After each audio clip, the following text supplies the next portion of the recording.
समाजकार्य news YouTube चॅनेलला subscribe करा आणि परिसरातील ताज्या घडामोडी सर्वात आधी बघण्यासाठी बेल आयकॉनला क्लिक करा।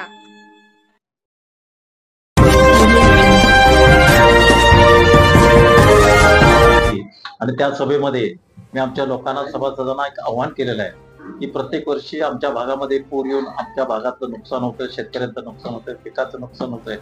त्या काळात त्या वेळेला बाहेरचे लोक येऊन इथं येऊन मदत करत होते आणि आत्ताची परिस्थिती जर बघितला तर मराठवाडा असेल, सोलापूर असेल, बीड असेल, या भागामध्ये अत्यंत पाऊस पडून त्या भागातल्या शेतकऱ्यांचं नुकसान फार मोठ्या प्रमाणात झालेलं आहे आणि ती नुकसान भरपाई आपण करून होणार नाही तरी पण खारीचा वाटा म्हणून आपण त्यांना मदत करण्याच्या दिशेने मी आमच्या सभासदांना आव्हान केलेलं आहे, शेतकऱ्यांना आव्हान केलेलं आहे आणि त्या पद्धतीनं त्या लोकांनी उद्या परवा 2 दिवस मदत गोळा करून इथं आणून देण्याचं शाश्वती दिलेली आहे आणि ते सगळं गोळा करून आम्ही कलेक्टरच्या माध्यमातून जिथं देणं योग्य आहे, जिथं देणं गरजेची गोष्ट आहे अशा ठिकाणी नेऊन त्यांना पोच करून देण्याच्या दिशेनं आम्ही प्रयत्न करणार आहे। आत्ताच आमच्या कामगारांच्या समोर आम्ही मिटिंग घेतली आणि कामगारांना आव्हान केल्यानंतर कामगारांनी 1 दिवसाचा पगार द्यायचं त्यांनी कबूल केलं। आत्ताच त्या ठिकाणी या ठिकाणी आम्हाला सांगितलं अशा पद्धतीनं सर्व भागातनं मदतीचा ओघ सुरू व्हायला लागेल।